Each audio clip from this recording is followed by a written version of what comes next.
Good evening, everyone. We're going to call the meeting to order. We begin with our land acknowledgement statement. We acknowledge that the ground on which we live is the traditional territory of Caldwell First Nation, of the Three Fires Confederacy, and the original people of Point Pelee and Pelee Island, and its surrounding lands and waters, and that of the Huron, Wendat, and Wyandot peoples. We recognize and respect the First Nations who are stewards of the land and waters of Turtle Island and who have embraced this stewardship since time immemorial. We would also like to acknowledge the contributions of other nearby First Nation communities and all original people across Turtle Island. We'll now have a moment of silent reflection, followed by the playing of our national anthem.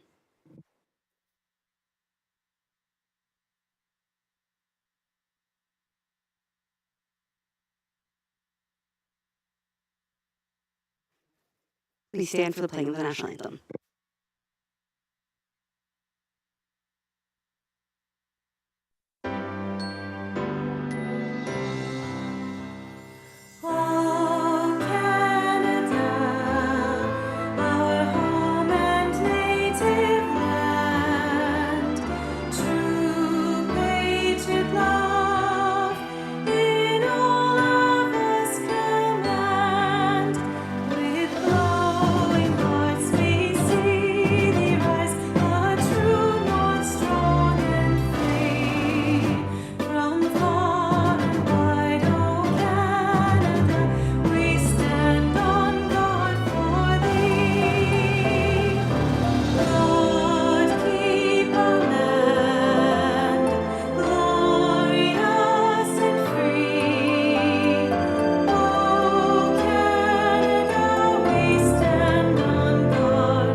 Okay, we need to do an adoption of the agenda for the August 25th, 2026 regular council meeting.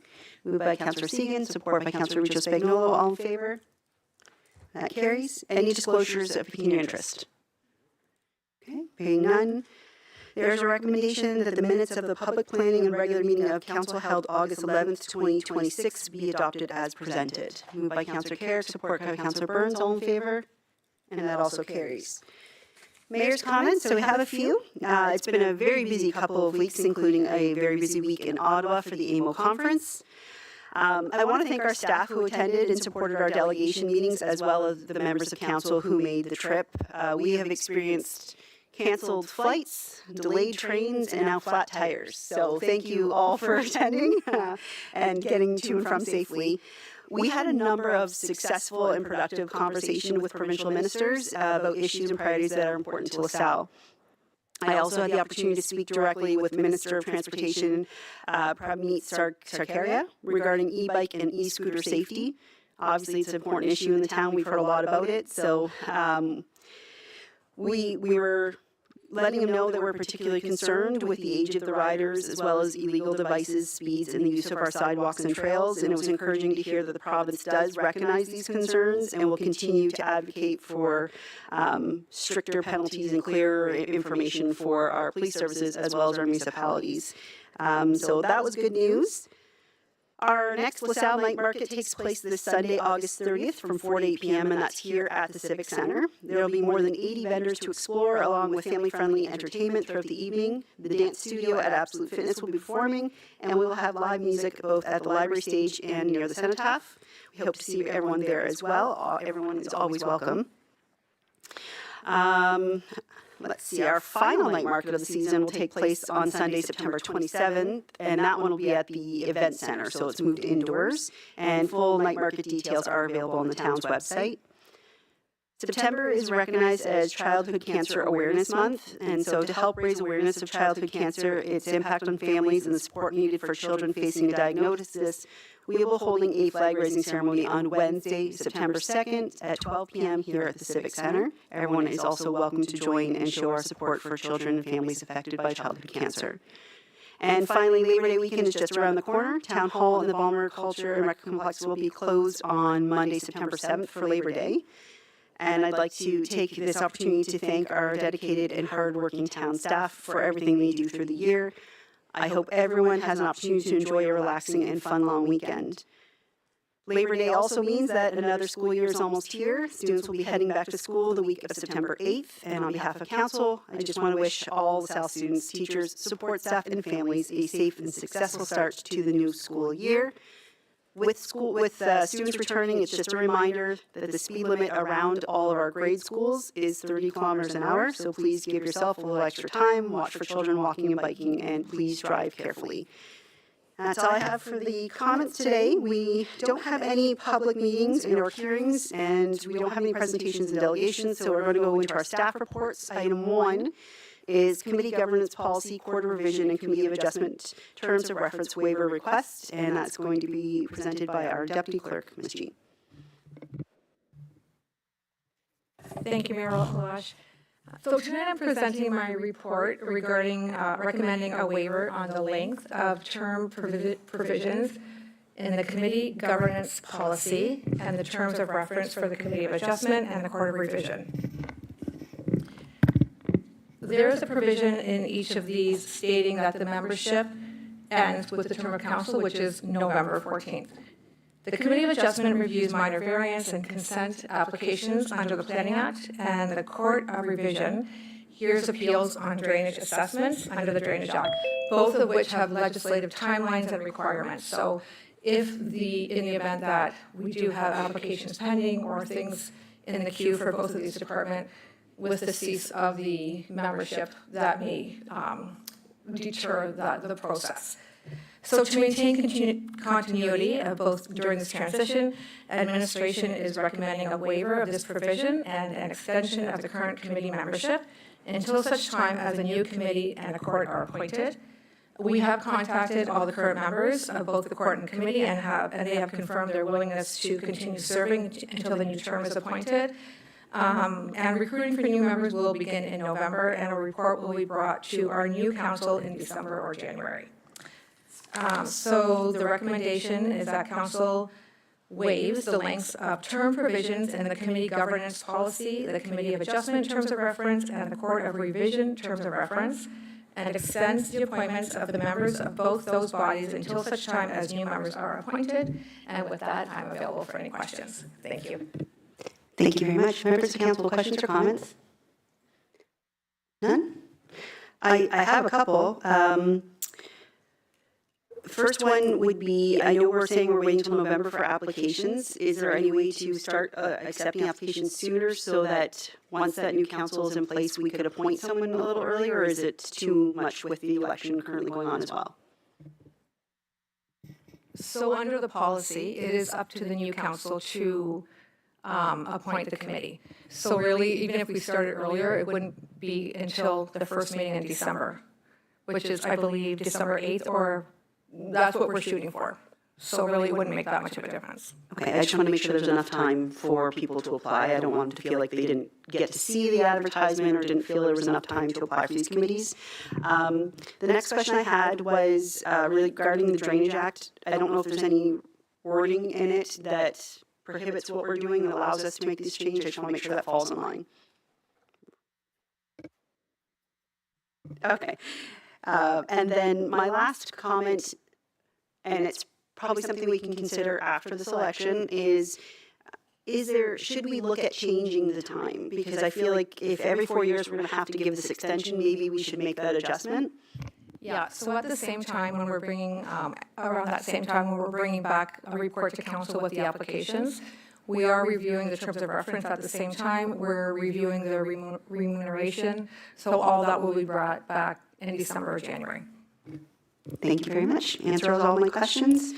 There is a recommendation, and it's that the report of the Deputy Clerk dated July 16th, 2026 regarding a waiver of length of term of provisions in the Committee Governance Policy, the Committee of Adjustment Terms of Reference, and the Court of Revision Terms of Reference be received, and that Council waives the length of term provisions in the Committee Governance Policy, the Committee of Adjustment Terms of Reference, and the Court of Revision Terms of Reference, and extends the appointments of the members of both those bodies until such a time as new members are appointed. Councillor Carrick and Councillor Joe Spagnuolo, all in favor? And that carries. Item 2 is LaSalle Vipers' request to extend alcohol service, and that's our Director of Culture and Rec, Ms. Finero. Thank you. Good evening, Madam Mayor and members of council. The report before you this evening is regarding a request from the LaSalle Vipers to extend the alcohol service during their home games to the entire seating area in Rink A. If council will recall, last season during the 2025-2026 season, council did approve a pilot project that permitted alcohol sales and consumption within a designated licensed area that was adjacent to Rink A during their home games. Alcohol service was provided by the Goat Tap and Eatery, and it was limited to a controlled, capacity-restricted area of less than 40 people. For this season, the Vipers, along with the Goat, are requesting that they expand that area so that the entire seating area is licensed and people can enjoy consuming a beverage while they're sitting and watching the game. Administration does recognize that alcohol service at spectator sporting events is getting more common, both in the municipal and privately operated sports facilities, and it can enhance spectator experience and supports attendance and community engagement. We do also recognize that the current LaSalle Municipal Alcohol Risk Management Policy was not developed with an arena-wide alcohol service in mind. And so we're recommending a pilot project that maintains some of the key risk management requirements while also allowing some exemptions from the policy that are not really operationally appropriate in this setting. We would monitor this pilot project closely and then use the results to support the development of a new policy that would be specific to arena alcohol service. In terms of the alcohol risk management policy, we did review that, and there are a number of items in that would still remain appropriate and would still continue to apply during this proposed pilot project. So that would certainly be compliance with all applicable provincial legislation and AGCO requirements. We would still ensure Smart Serve certification. There would be no service to intoxicated patrons. There would be an age verification process.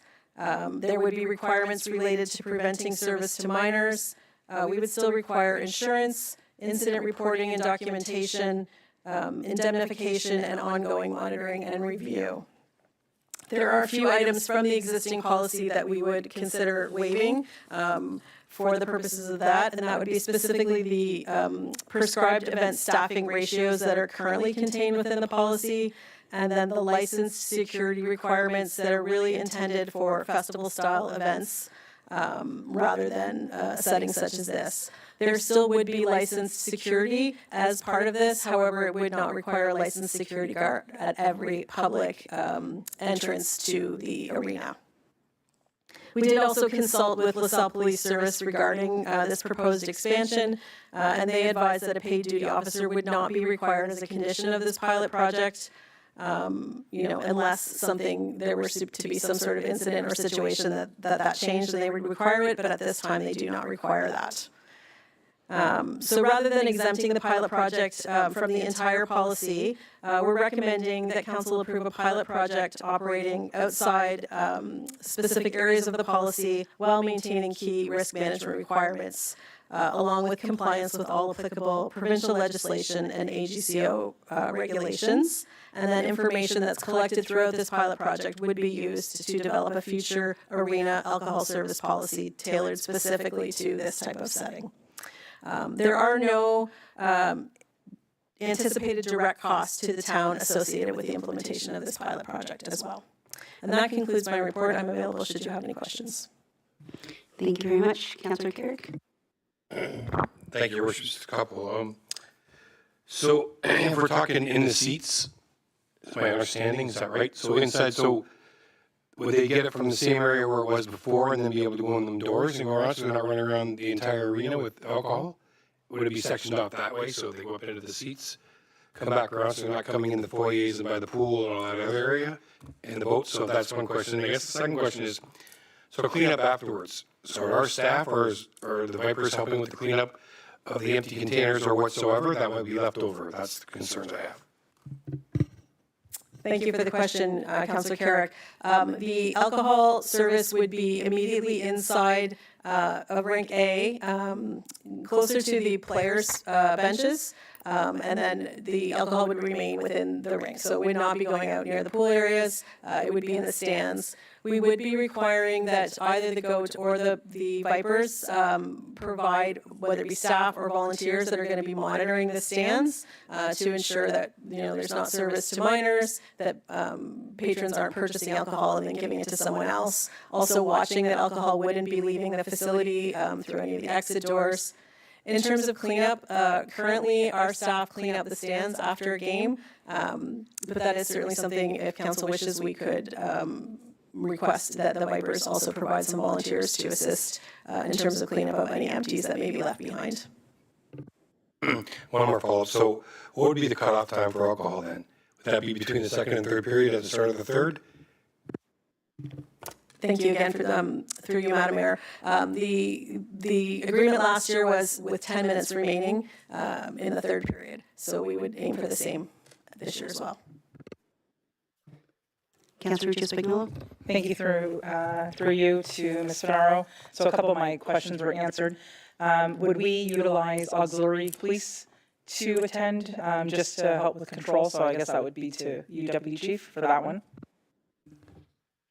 We wouldn't be able to use auxiliaries for any security purposes. That's not part of their duty. So unfortunately, no. And then I have attended the Vipers games when they started to sell the alcohol, and it was a very controlled environment, which is great because it was in that secure area. The only concern I have is is there going to be a sectioned area? Because I just think of if a mom or dad or a friend comes in and they're 19 and you had mentioned it, if they pass it along to a minor, like will there be a certain area that if you're drinking alcohol, you'll be in one section and then the other people can go to another area? That's another question. Thank you for the question. That is not the request that has come forward. They are requesting that all seating areas be licensed to have alcohol in them. Okay, and I'm looking at my list and the other questions were answered, so thank you. Councilor Segan and then Deputy Mayor. Through you, Mayor Malash, thank you for the report. I'm having just a little bit of concern with one area, and that's the timing of the cessation of the selling of alcohol. I did a little bit of background on it, and I'm going to go through just some of the comparators in other leagues. First of all, the NHL, they stop at the end of the second intermission. And certainly this isn't the NHL, but I think it's good to look at the whole picture that we're dealing with here in Ontario. And I'm not sure in the 100 level, which they have a little bit more time. Junior A hockey, they end the cessation of alcohol at the start of the third period. An example would be Junior A London Knights, for instance, nearby. Junior B would be like the Vipers, GOG, HL. Typically 10-minute mark of the third period or the end of the second intermission. And cutoff times in relation to local policies, which is what we're working on today. And smart serve rules. Junior C typically stops beginning of the third period or 10 minutes into the second period. The whole idea is there's a safe environment for fans traveling home from the different events and encourages responsible drinking. So I personally would like to see it where the cessation of alcohol serving happens at the end of the second period, much like a lot of the different levels of hockey associations. That's my view on the matter. There was no question, right? Okay. Deputy Mayor? Thank you, Your Worship. Through you, just a couple of questions. You spoke about how we're going to monitor the handing off of alcohol. And why I ask this is, having gone to the Michigan games where they started to allow drinking and realizing that by default being older than most of the people who attended these games, simply based on the age, I saw multiple beers being handed off. Can you tell me what the staff to person ratio would be to make sure that I don't inadvertently buy an alcohol for this 18-year-old who looks to be 25 sitting beside me? Thank you for the question through you, Madam Mayor. We haven't determined that in conjunction with the GOAT and the Vipers at this point. That is one of the requirements that we would ask them is that they have, whether it be volunteers or staff that are available to ensure that doesn't happen, but we are looking to them to provide us with something that is reasonable where they can manage watching that. There would be some requirements around wristbanding, so if somebody comes and purchases an alcoholic beverage, they would be provided with a wristband so that it would make it easier for volunteers or employees who are watching that to know if someone has been verified to be drinking, but we don't have a ratio at this point in time. Thank you. Supplemental, what's the capacity of the rink as far as consumption of alcohol goes? Like, I think we have 800 seats there, and then just looking at the space around the boards and by, I just wanted to know what the rough number would be. Again, through you, Madam Mayor, it is roughly around 1,000. I believe that it's a little over 1,000 when you count the space around as well. I think it goes up into the 1,100 and 1,130 maybe.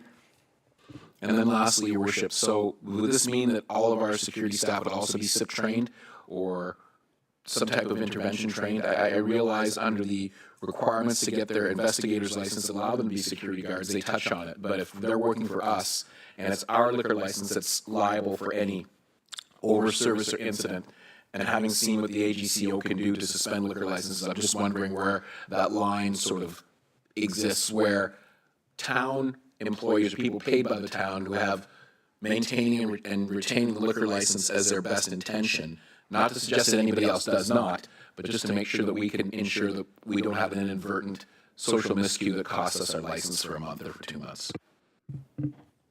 Thank you for the question. To be clear, the license would not be through the town. This would still be managed through the Goat Tap and Eatery, so it would be their license that would be at risk in the event that something is not managed correctly. The security personnel that we do employ through a third-party security company would not be part of the monitoring of this alcohol service. They would be monitoring the facility and the patrons as they usually do. Thank you very much, Your Worship. Question? Councillor Segan? Thank you, Your Worship. Through you to the Director of Culture and Recreation, were there any alcohol-related incidents in the initial pilot, and if so, what were they? Thank you for the question. There were not any incidents last year during the All right, pilot. thank you. Thank you. I don't really have any questions. I was going over the proposal that was submitted by the GOAT, and I'm assuming this was just an error. When it said previous success at the Atlas II Recreation Center, it says that during the 2025-2026 season, the GOAT Tap and Eatery successfully managed alcohol service during more than 40 LaSalle Viper home games at the Atlas II Center. So they do offer the service at Atlas II for Canadians, I think, Lakeshore Canadians, I think I'm right here, yes? So that's right, okay. So they have experience, and Lakeshore has had this in place for how many years, do you know? I'm sorry, I don't know. I know for sure it operated last year. I'm not sure if it operated previously to that, but I can note that we were able to speak with administration in Lakeshore, and they did not have any incidents or concerns that were brought forward to them. Thank you, and I did read that here too, that there were no incidents and they have the experience, and that's very important, and that they're willing to comply with our policy, because I'm sure it's different than Lakeshore. So I don't have any issues with what's been proposed. If council has suggestions or changes, there is a recommendation here. It's up to you what you'd like to put forward. Just make a comment again. So I'm not opposed to this whatsoever. I think it's a good idea. I just think it's so new to our facility and the way our seating is set up and the way it goes up and down. I think that perhaps an option would be by the start of the third period as opposed to halfway through the third period. I think there needs to be some kind of a claw back a little bit so that at the start of the game, period 1, period 2, and as soon as the third period starts, I think I'd be more comfortable with a cutoff like that, because that's an extra 20 minutes, and there's lots of time to get beer between the second and third period or alcohol. So I would like to see that clawed back a little bit, similar to what the London Knights do, from what Councillor Segan has said. So I'm okay with everything else, but I'm a little concerned about going into the middle of the third period, that's all. Councillor Segan? And I have, through you, Mayor, I have the same approach to this, because as it stands right now, I cannot vote in favor of it because I'm concerned about that. I mean, we have a pilot, so why not end it at the end of the second intermission? And if things go well, when we return once again to this, then we can look at expanding it. I think that would be a more prudent way to handle the situation on a new pilot like this. Okay, any other questions or comments? Do you want to make a motion? Okay, I'll make the motion that under the section proposed operations, alcohol service will begin 45 minutes prior to the puck drop and conclude at the end of the second intermission.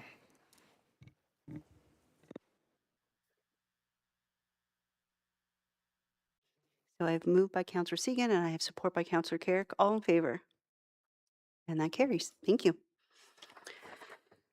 Item 3, the Town of LaSalle Development Manual. We have our Director of Planning and Development as well as our Director of Public Works to provide the brief introduction. I will also have the Manager of Planning and Supervisor of Engineering to present the PowerPoint. So whoever is going to take the lead, go ahead. Okay.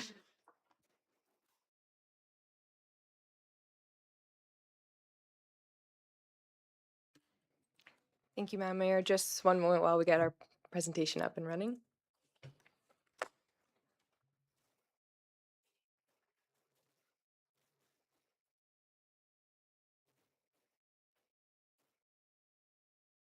In the meantime, while we're waiting, we'll just do some brief introductions. Good evening, Madam Mayor, members of council, administration, and members of the public here tonight. I know it was originally introduced that Gudrun and Jonathan would be presenting. We did a little switch since then. I'm Christina Bursick. I'm the Manager of Planning and Development. And I'm Curtis Bartlett. I'm the Supervisor of Engineering. And as soon as we get the PowerPoint There up. we go. Oh, there we go. Wonderful. So we're here tonight to present the Town of LaSalle Development Manual. This was a project that's been a long time in the making, as I'm sure you're all well aware. Curtis and I have been tasked with bringing this project to completion, so here we are tonight to present that to you. The development manual does create clarity, consistency, and efficiency, as well as it helps both the municipality and the development community to achieve better outcomes with less confusion. And the development manual is split up into 2 volumes. So we have a planning volume, which discusses development processes, and we have volume 2, which is the engineering and technical servicing requirements. So the benefits to the development manual are quite expansive. We have significant items for developers and consultants, the development community. So this streamlines the process for applications and approvals and provides clear expectations of what the town is looking for. These are to be consistent requirements across the board for all developments and all developers coming forward. As well, this is going to provide some benefits to town staff, which includes a standardized review process and coordination with the development community. That helps to save us time as well as the developer's time in the process. And it provides better asset protection for our services and our infrastructure here. For the community themselves, it provides a higher quality of development, more sustainable infrastructure, as well as safer and more accessible neighborhoods. So that provides a better quality of life for the municipality and for all the community here. So part of the project, we did engage with the public. Not only did we hold a public information center on May 21st, 2026, right here in council chambers for a few hours that evening. Prior to that, we did post the draft manual online for everyone to thoroughly read through at their wish and provide comments as well. We did open up comments on an application called PlaySpeak, which we use often here for community engagement. And we did receive some public comment and feedback. We did review those thoroughly, incorporated comments as appropriate to and make adjustments to the draft.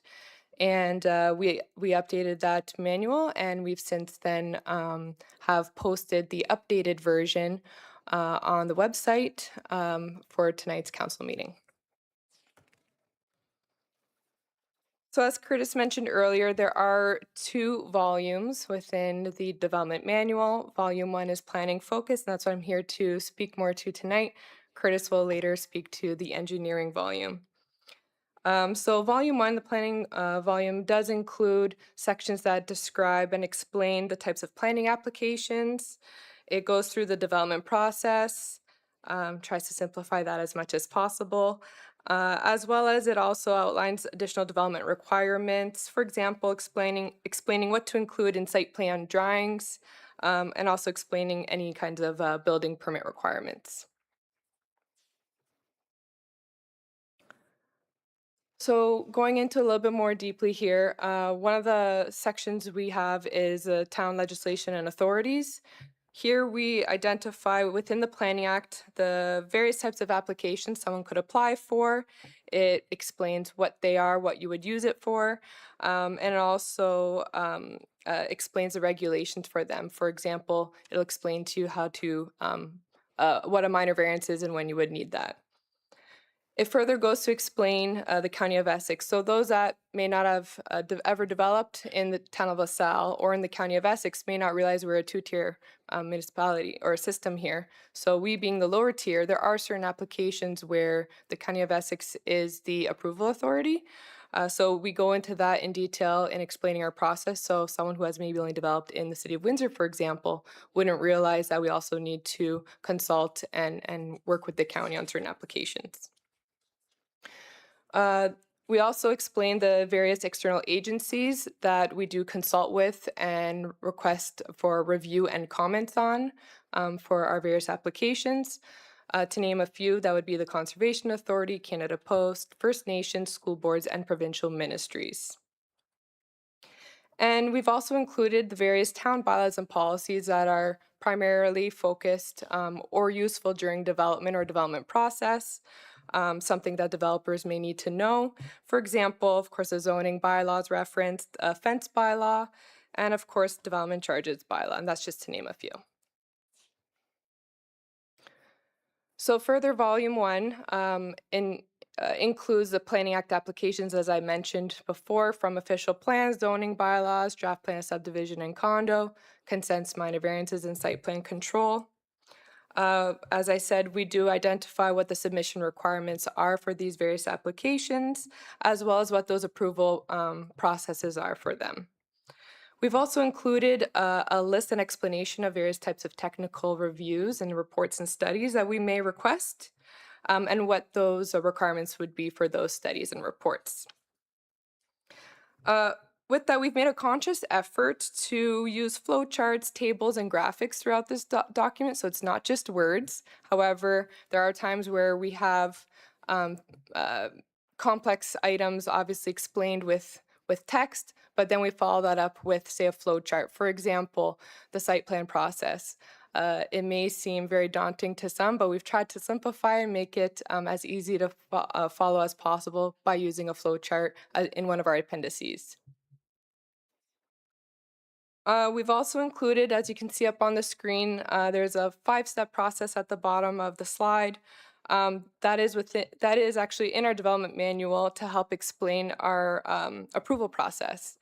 So step 1, for example, the developer would go and work on a design or development concept that they would use to then present to us. Step 2, it moves on to that pre-consultation meeting, which allows the developer to explain their proposal and allows staff from planning, building, engineering, sometimes external agencies to be part of that pre-consultation meeting, provide feedback, and give guidance to the developer as to which type of applications they would be required in order to achieve their development or try to achieve their development. But not just that, also what kind of studies or drawings would be required, and just explain to them the process of what it's like to come to council, that their item needs a report, a bylaw, what have you.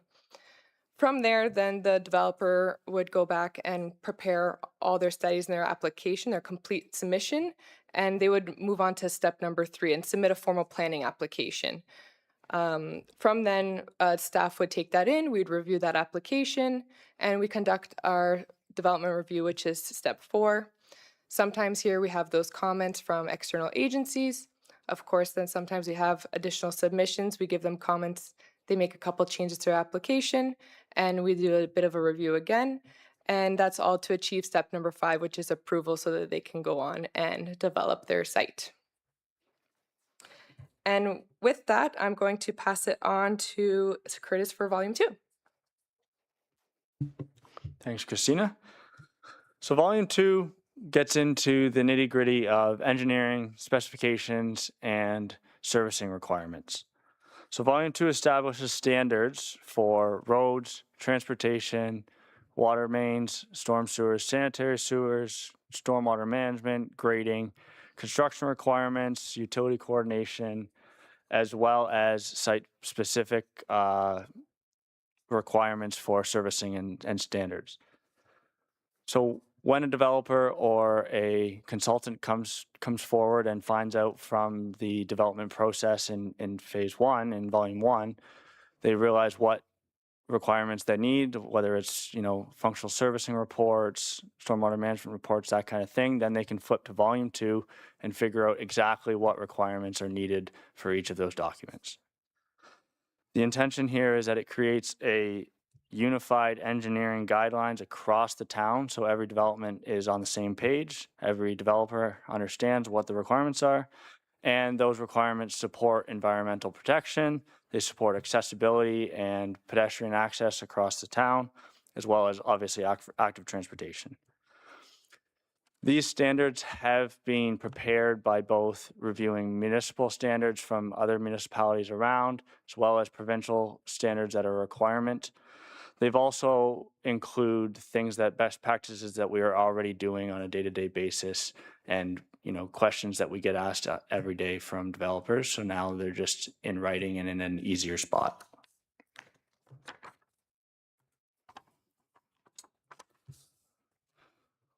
During the construction phase, there's many different requirements that we make sure that we follow, which includes inspections, securities. So we're getting deposits from the developers to ensure that things are completed properly.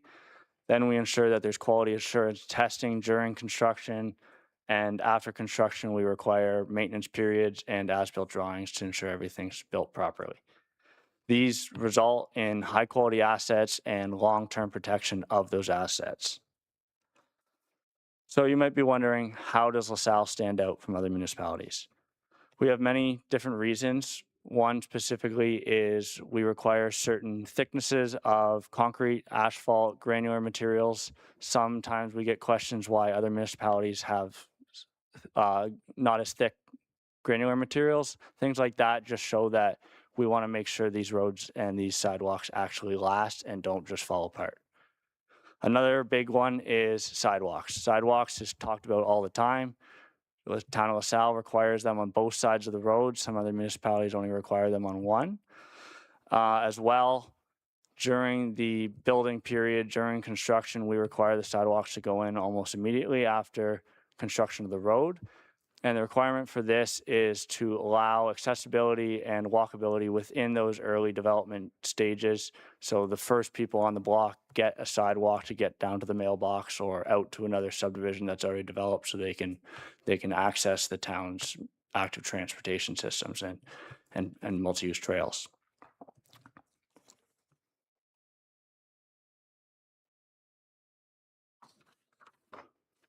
On the slide here, you can see our typical road cross section for a collector road. So this one here is just to show you exactly what the standard right-of-way looks like.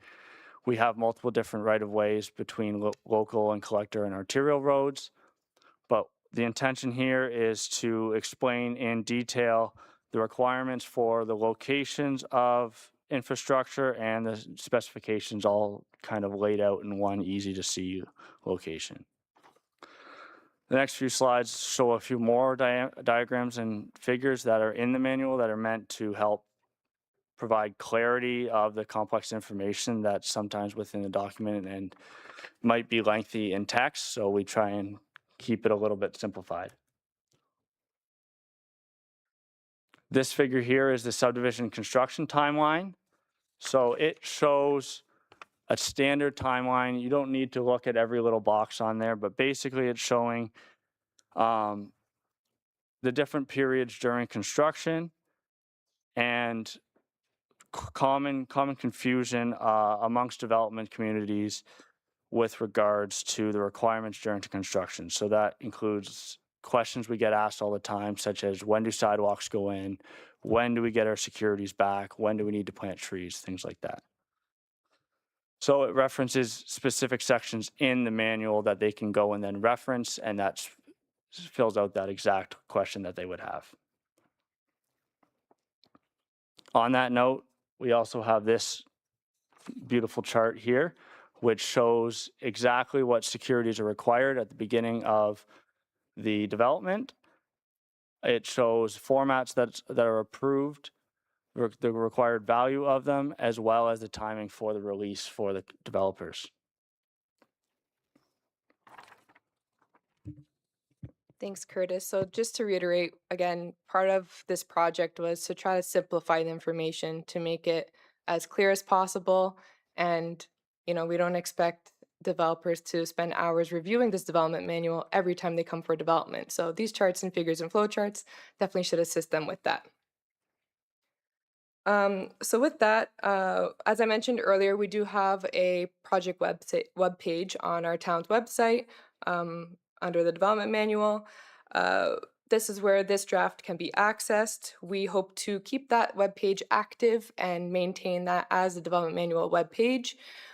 If there be any updates or changes to the manual, we hope that it continues to do so on that page and make note of them and keep the public informed. And so that they will also always have the most up-to-date version of the manual. So in summary, this manual provides a consolidated planning, engineering, and construction requirements all into one document that's easy for the development community to find.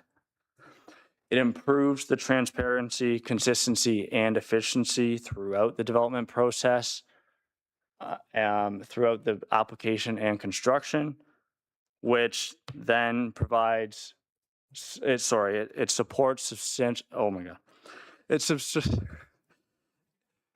it allows for supporting sustainable growth, infrastructure standards, and asset management. So with that, it's our recommendation that council adopt the development manual as presented this evening, and to authorize administration to approve any minor amendments to the manual, such as minor policies changes or best practice changes. And of course, we are available for any questions you may have tonight. And before we close, we'll turn it over to Pete to provide some additional comments. Thanks. Thank you. For council, this is miles ahead of where I first started in 2010. Development manual kind of existed, and for those of you that remember, it existed on yellow sticky notes and pink sticky notes in the boardroom, written in the infamous green pen. That's when I started, and that was 2010 when I started. And so this is miles from where we're at, and they've done a great job with bringing this forward. It took this team to get this to the finish line. They've also incorporated now the planning aspect. So Ms. Bursick and Mr. Bartlett, through the guidance of Ms. Beggs and Mr. Osborne, have really taken this one and sought the public consultation and brought this forward to bringing this forward to completing this project. Again, council has always been faced with the conversations about sidewalks and when they go in. This is the genesis of trying to prevent that from happening and really being clear on what stages those things happen so that we don't continue to have those aspects. So it's really kudos to this team through both Public Works, through that collaboration between Public Works and planning that really have brought this forward and brought it to the finish line. I'll just tack on a little bit of thanks too, because this document was a big part of my life for the last 10 years, and I couldn't get it over the finish line on my own. It really did take the team to get it there. So a big thanks to the Public Works and Planning team, and I will say I'm very proud of what we have in front of you. I've read through many development manuals, and I never really found one that I liked and I thought was easy somewhat easy to read and practical. And I think we were able to kind of find that balance with this one here. So big thanks to the team, and I'm glad we're where we are. Guess it's my turn. Just echo all the comments that have been made. This project has enjoyed a very long, extended life. And we're happy to see that Curtis and Christina have been able to finalize the project and bring it to council for fruition. You know, we deal with varying degrees of, I'll call it sort of technical savviness within the industry. And this document will be a very useful tool for both departments in terms of establishing expectations, laying the groundwork, communicating our standards and our engineering practices and processes. And it will be a very informative and helpful document as we navigate the operations of what we do in planning and development and what Jonathan and his team do in engineering as well. Thank you. Members of council, Councillor Kirk. Thanks. Just a quick comment. So much appreciated good work, and we've sat at many of these meetings, and things are a little back and forth, but this is, I will say, and I said this before, that's basically a uniform checklist for development, and I think that's awesome. Thank you. Councillor Segan. Through you, Mayor. First of all, thank you for getting our Deputy CEO up to speed on the modern technologies. But I really appreciated the section about any substantive amendments affecting any development requirements. I just think that's a really good example of good governance. So kudos. Deputy Mayor. Thank you, Worship. Through you, a couple of questions. In all the jobs I've had, I've been a big manual guy, and there's nothing worse than seeing all the manuals up on a shelf and reaching for it to be stale dated. So can you explain to me the process if on September 1st, the province of Ontario changes mandatory sidewalk widths, and it's effective the 30th. What's the plan to get all this, everything changed? Because I assume it's a living document. I assume it's going to be available online. So what happens? First question. Thank you through you, Madam Mayor. That's a really great question. So that's kind of why I alluded to the fact that we hope to keep this living on its own web page within the website. That allows us to almost put sticky notes or awareness or info notes on that web page saying, we're aware that this policy is coming around, this change, we're working in the background. In the meantime, this section should say this, and we're working on it to maybe make those updates. That allows us to do that. Now, I can't speak as to how quickly we will get those changes implemented. There's a lot of process behind that through editing and all that greatness that we need assistance with. So I can't give you a timeline exactly on when we will update that, but I can assure you we will keep the public aware of those changes, anything that we know of on the web page. Next one, when I worked for IBM, one of the things that made me crazy was the number of manuals we put online, and that when you go to the Google, you can always find version 6 when we're on version 19. Can you just explain to me how we're going to keep track of which version of manual we're on? Because I'm a conscientious developer. It's my first time developing. I have access to a printer at work, and I unfortunately print off version 1, and that's what I'm working off of. So how do I even know you're on version 19 and where we're going to keep that? Thank you through again, your Mayor. That's a really great question as well. On one of the first pages within volume 1, either before or after introduction, we actually have a version control chart in there. So we will identify the date which we've made any amendments or changes to it and date that. So that way, again, and that's the version that will be published. So we'll be able to track it that way. Alternatively, on our main pages, volume 1 and volume 2, we can also put, adopted this date and updated this date. Again, great question. And lastly, and this is more of a suggestion to the entire team, one of the things that makes me absolutely crazy about this time that we're in even now about being Canadian is when we've got a success, we don't cheer it.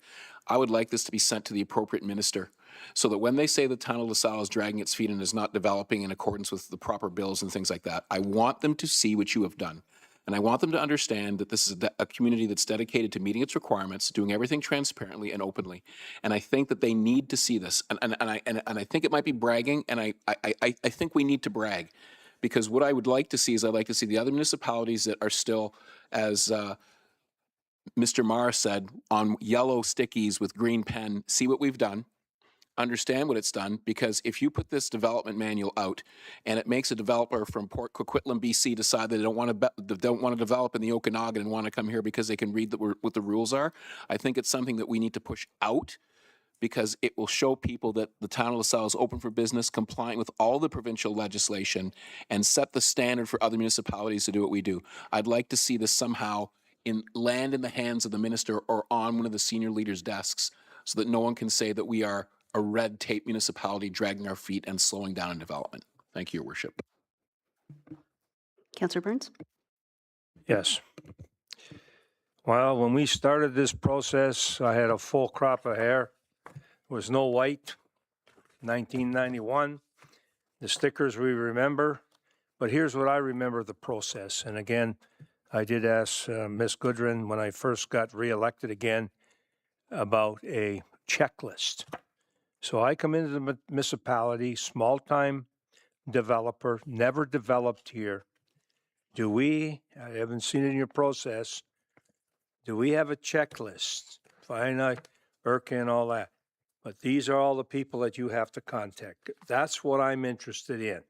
Because the Ma's and Pa's who develop in this town hate us with a royal passion, and I think it's because of their lack of understanding of our process. The bigger developers know everything about it. This is not their first rodeo. And that's why I'm in favor, and I didn't see anything in your manual. I wish I would have had it to be able to read it, to see if there's a checklist when you have that first consultation. Yes, on this property A, you can build a single-family house. You can build, if it's commercial, this is what you're allowed to build on there. And these are all the things you have to do. Because then when they have that checklist, and I would wish they would sign off on it for accountability on your part and our part, that we both sign off, so they don't call me and say, well, they're not working with me. They're not understanding. And why do we need a shadow study at the last thing when it wasn't presented in the first place? And I mean, shadow studies to me, I took a little bit of geometry. The building's 30 feet in the high. You can take that little triangle. You guys are much better education. You can figure exactly where that shadow's going. I understand why you want it, because I've seen in Calgary where one little house in the middle, single family home that didn't sell to a guy that built 4-story on one side of her, 4 stories on the other side of her, and she never sees the light of day. So I'm very happy it's here. It gives me something that I can go back to and say, we do have a process. It's been vetted. It's the best that we know. And to my learned colleague about what the Ontario government does, they're almost like Trump. Today they say A, tomorrow they say B. They announce the announcement, and a year later we still don't know where we're at. So we'll never control that. So very simple answer. Do we have it? Yes or no? The checklist. This is what you do with property A. Doesn't matter what the property is. Thank you. Oh. Thank you, through you, Madam Mayor. Very good question, Councillor Burns, and I do appreciate that. I must say, development anywhere, doesn't matter what municipality you're in, is not a one shoe fits all. So with that, we've generalized within development manual so that it speaks to the majority, or if not all, developments from that level. But that's why within the development manual, we've explained the reasoning and why we encourage people to do pre-consultation meetings, because that allows us to go in and really zoom in on that proposal and on that site that they're wishing to develop on. So part of the pre-consultation process, we do follow up with notes, with sort of that checklist that you're speaking to, and we explain you require studies, shadow study, we require a lighting study, all the traffic studies, all those types of studies that you've included there. So we tell them what you need for the complete application. We explain exactly which applications you do. Sometimes a proposal says, I think I want to do this, or maybe this. So then our explanation is, well, if you want to do option A, this is what's required. If you go with option B, this is what's required. If you're unsure which option you want to go with, try it out, come back to us, and we'll have a conversation and continue to help you. But we do provide those meeting notes to them. They are dated, and we do inform them that, you know, if you have any questions, to contact us. Since providing those notes, we have had some instances where the developer says, oh, I wasn't aware I needed that. We'll go back and reference the notes, and right there it says, the little checklist says, oh, you did in fact need that traffic study, for example. So we are accomplishing that, just not directly through the development manual. It's in one of those steps further. Thank you. Just to follow up, I think when you're in consultations with them, it'd be great for them to sign off what was discussed at the meeting and maybe even send them a copy. You probably do it. I don't know. It's not my job. It's your job. A copy of what they need. And then there's no gray area on my behalf. Thank you very much. But great work. And I think, Peter, you lost a little bit of hair too, like me. Any other questions or comments? No? The last few years, both of your departments, I will say, have done a ton of work to cut red tape and to ensure that our development moves forward in a responsible manner. So a huge kudos to all of you. This new process really will help us ensure that it's consistent. And that's the one thing we always want to be sure is that we're treating everyone consistently. I love the pre-consultation. I do think that'll help us with some of the hiccups that we do experience down the road where people feel that they didn't know this or they didn't know this. This is their opportunity to get that one-on-one time with you and ensure that they're moving in that right direction. I liked the last slide, and I can't remember exactly what it said, but it was talking about not only like the responsible growth, but it was also talking about asset management, and that's something we've obviously talked a lot about when it comes to development and ensuring that we are able to move forward in a responsible way. So I really, really appreciated that part of it.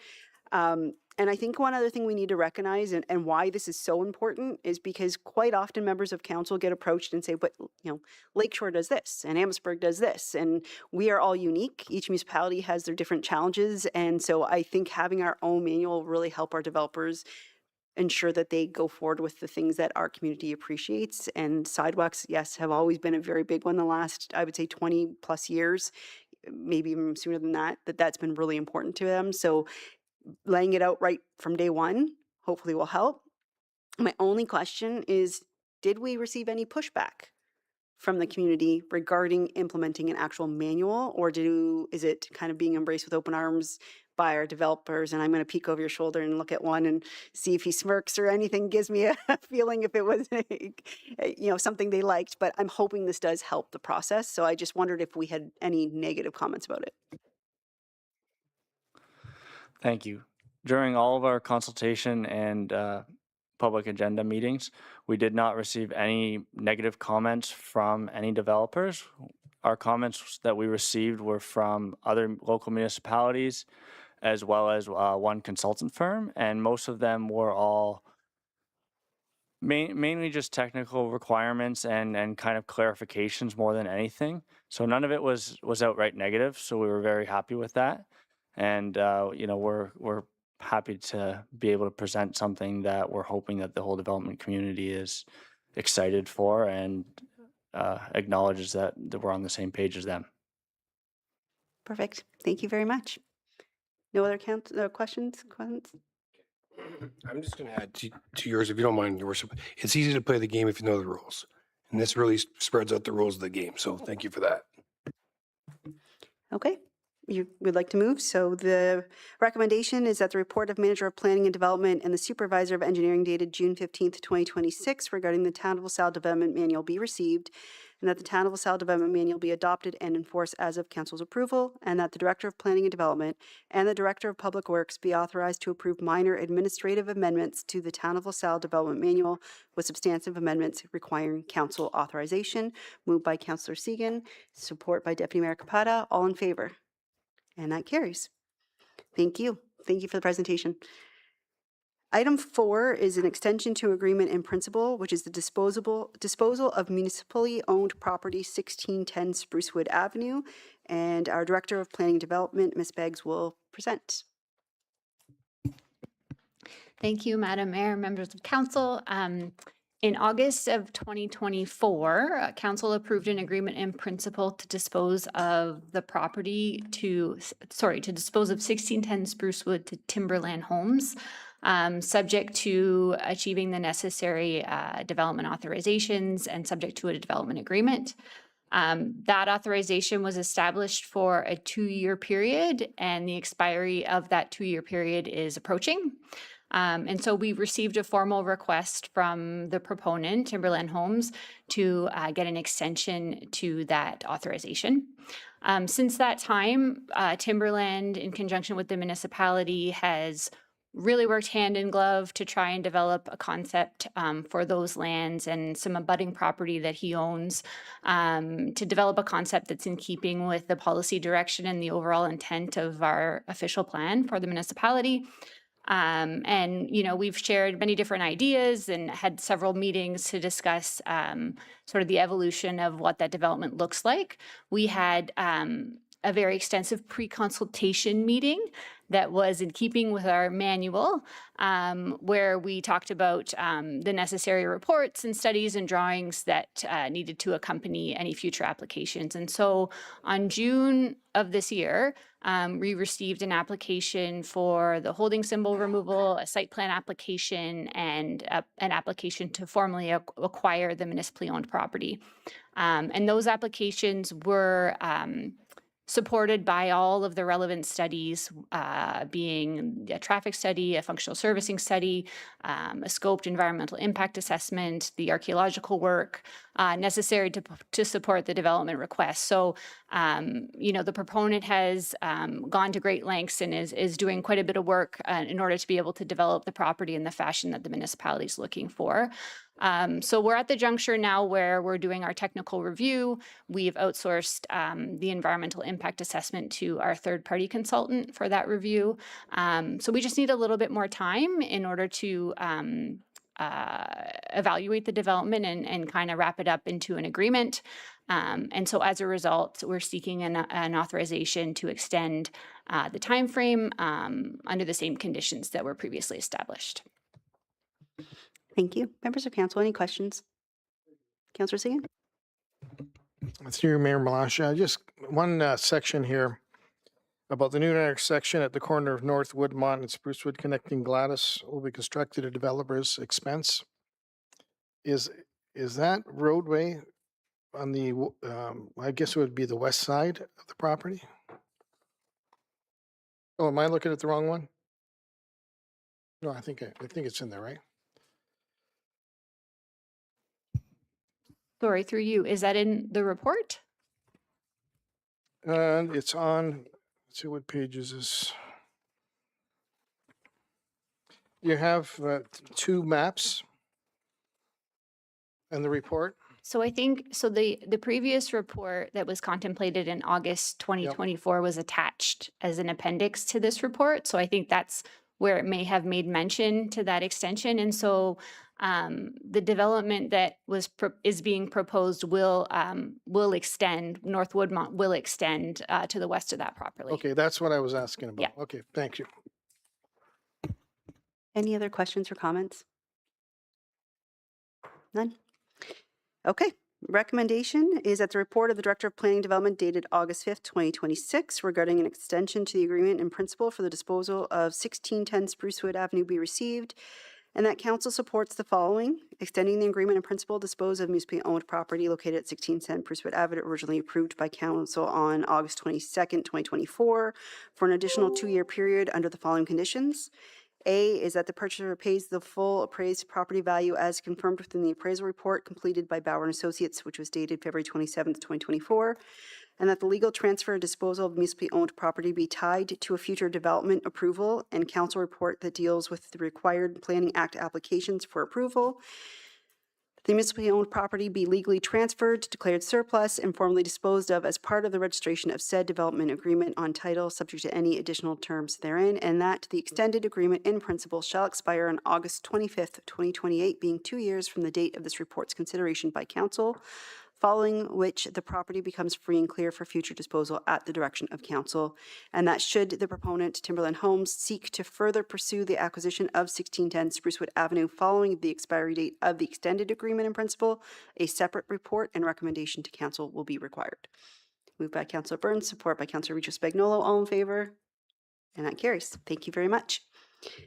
Our consent agenda has 7 items. Anything anyone wants to pull out and speak to specifically? If not, we can approve them together.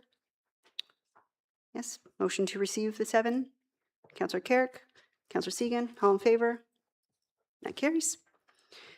Committee matters, we have the County Council highlights of August 5th, 2026. Any questions or comments on the County Council? No? Motion to receive. Moved by Councillor Carrick, support by Deputy Mayor Capata. All in favor? That carries. Questions and statements by council members. I have one.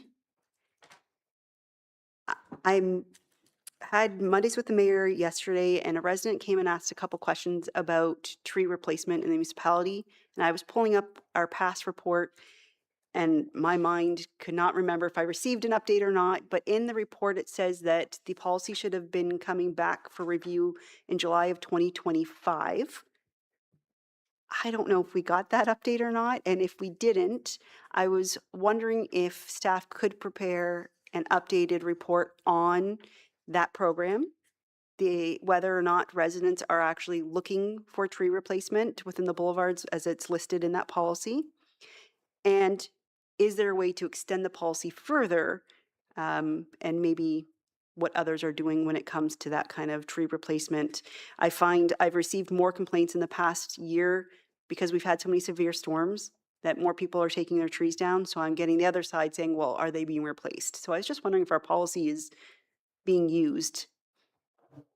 I don't know either if it was updated a year ago or not. I recall that at some point it went to council, but I can't place it. So we'll look into that. I do know whenever we kind of have 2 streams of trees going into the boulevards as part of that policy. One is when we remove a tree, part of our process is to take a look and see if we can get another street tree put back. Sometimes we're constrained by overhead wires, underground utilities, other trees or pieces of infrastructure where it's not doesn't really fit our current standard to replace a tree. But whenever we can, we do. And so we have a bit of a kind of chunk of the budget that's for that. And then also we have a program where up to a certain number of trees, I can't remember the number, if people call and want a new street tree, just they've lived in an area for a certain period of time and they would like a street tree, they can go on the list. I don't believe that program is full by any means. I don't know for sure, but I feel like there's been some uptake, not maybe a ton of uptake, but we can report back to council at some point on that program. So I'll put a motion forward to get a report in the future on both of those 2 items that you just spoke about. And that way it comes back maybe before budget if possible. If not, I understand it's a short period of time just to see if that program needs to be increased at all. And support by Councillor Carrick. Yes. Okay. So I'm going to suggest it. Is that okay? Yes, Madam Mayor, to make sure protocol is followed, I will move that wonderful suggestion, and I understand that Councillor Carrick has seconded it. Perfect. Yes, I did. Yes, you did. All in favor? And that carries. Any other questions or statements? Notices of motion? Oh, Deputy Mayor. I have one, Your Worship. I'll read it. Whereas the town of LaSalle was founded by the French in the mid-1700s, and whereby part of the existing history and culture has deep-rooted French heritage, and where it's been reported that French language heritage and culture were part of the trade negotiations with the United States, And whereas the current trade situation with the United States will directly affect border communities, and whereby many of our residents are directly impacted by these cross-border issues to their employment and livelihood, be it resolved that the town of LaSalle ensure that the concerns of our residents and other cross-border communities are brought to the federal government to consider as part of their future trade position negotiations, reminding them that their activities directly affect our community. And secondly, be it further resolved that the French language history of the town of LaSalle is also brought directly to the attention of the federal government to ensure the unique language and culture of French Canadians is respected in any trade agreements that are brought into effect, and how this will affect our community here in LaSalle. Thank you. Any other notices of motion? We don't have a closed session to report out, so our next is bylaws. And it's that the following bylaws be given a first, second, third reading and finally passed. 2026-051 being a bylaw to stop up, close, and sell part of an alley system lying north of lots 503 and 504 and part of lot 505 on registered plan 1017 LaSalle. 2026-053 being a bylaw to confirm the donation of part of lot 11, concession 1, Sandwich West, as in R1238652 and part of lot 4, concession 2, Sandwich West, as in R1238652 from St. Joseph's Columbium Club. 2026-054 being a bylaw to authorize the execution of an extension agreement with Mohammed Akhtar and Anjum Sahar. 2026-055 being a bylaw to appoint a chief and deputy chief building official for the town of LaSalle, and 2026-056 being a bylaw to appoint provincial offenses officers. Yes? I just have one question on bylaw 2026-503 from the Columbian Club with the transfer of land. I believe that from the parking lot to the Kenora there's a drainage pipe that goes through that allows the water from their parking lot to drain into the River Canard. And I would like to make sure that the Columbian Club is granted on that piece of property an easement so that pipe can stay there forever. Because without it, they have no drainage. And I'm not sure what Mr. Boyer's title is, but I think that is correct. And if it is, we need to protect that in the land transfer agreement, and that should be registered on title. And I'm not sure if administration was aware of that. Yes, go ahead. So we did pull title for that, the parcel of land that we're receiving. I don't recall an easement registered on there, so we can do that as part of the transfer documentation that we have to do and get that in place. Or we can discuss with them first if they wish to continue with that. Thank you very much. Okay, no other questions? Motion to approve the 1, 2, 3, 4, 5 bylaws. Councillor Carrick and support Councillor Segan. All in favor? And that carries. Confirmatory bylaw 2026-057 be given a first, second, third reading and finally passed. Moved by Councillor Regis Spagnolo and support by Councillor Burns. All in favor? And that carries. The list of meetings are below. Thank you and have a good night.